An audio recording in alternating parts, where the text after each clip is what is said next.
या छोड़ दिया जाए और पुलिस के साथ क्या सलूक किया जाए, मार दिया जाए।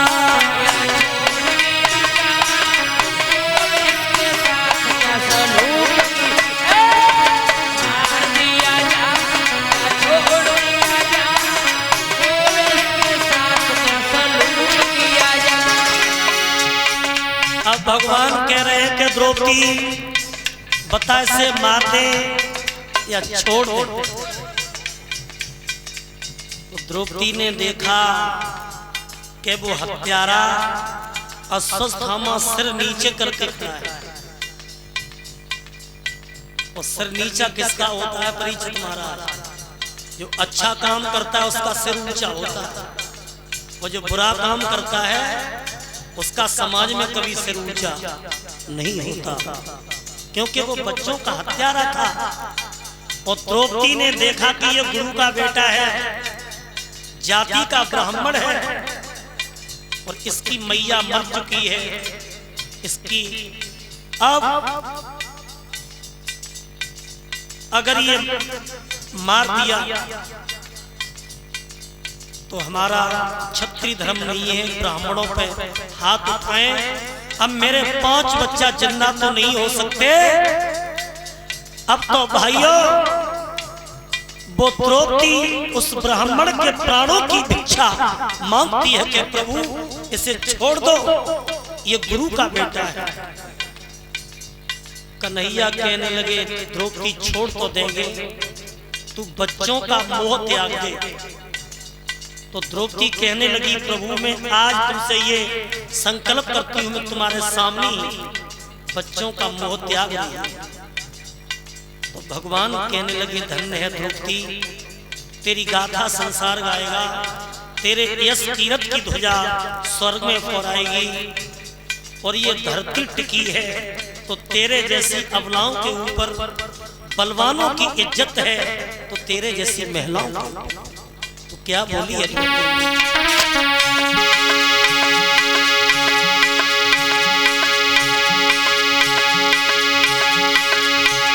मोहन माधव लो इसी समय मैं अपना मोह त्यागती हूँ, पर एक अनाथ ब्राह्मण के प्राणों की भीख मांगती।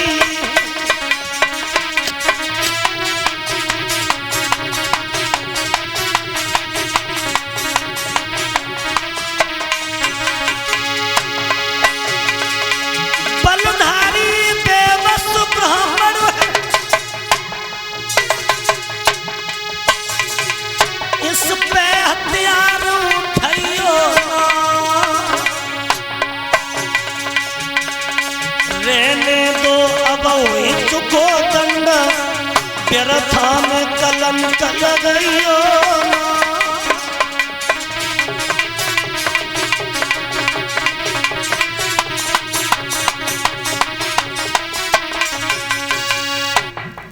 देखो द्रौपदी का कितना हृदय पवित्र था कि 5 बच्चा मार दिए और फिर भी हत्यारे के प्राणों की भीख द्रौपदी मांग रही है। तो भीम को क्रोध आ गया और भीम ने गदा उठाई और भीम उस अश्वत्थामा को मारने के लिए चले। तो भगवान ने रोक दिया कि भीम रुक जा। ये प्रतिज्ञा तो अर्जुन ने की थी कि उस हत्यारे को जीवित नहीं छोड़ेंगे। अब अर्जुन से कहा कि अर्जुन तुमने जो प्रतिज्ञा की उसका क्या होगा?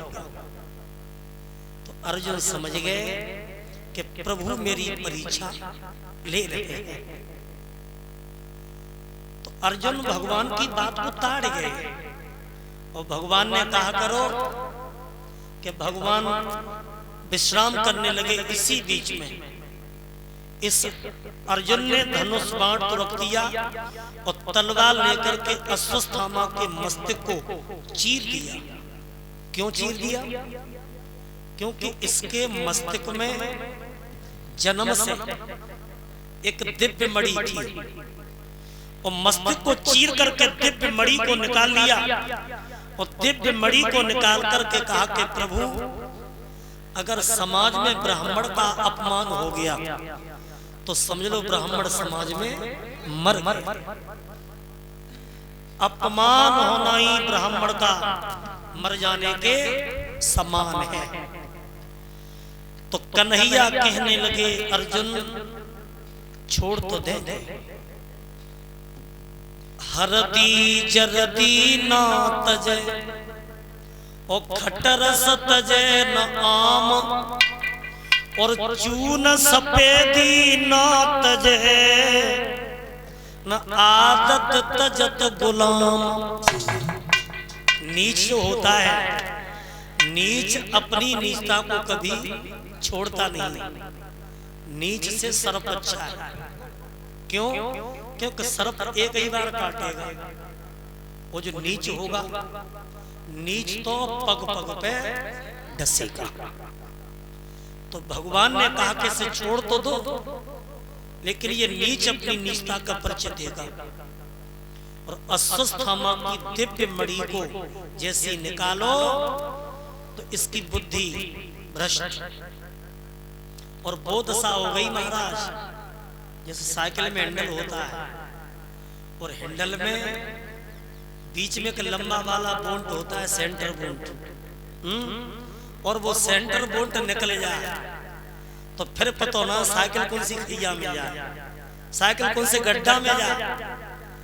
तो जब उसकी दिव्य मणि निकाली तो ये ब्राह्मण बुद्धि से भ्रष्ट हो गया।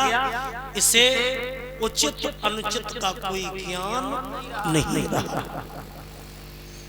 तो उसी नफरत के भाव में ये अश्वत्थामा सोचने लगा कि आज मैं ये संकल्प करता हूं कि पांडवों का वंश मिट दूंगा, वंश आगे नहीं बढ़ने दूंगा।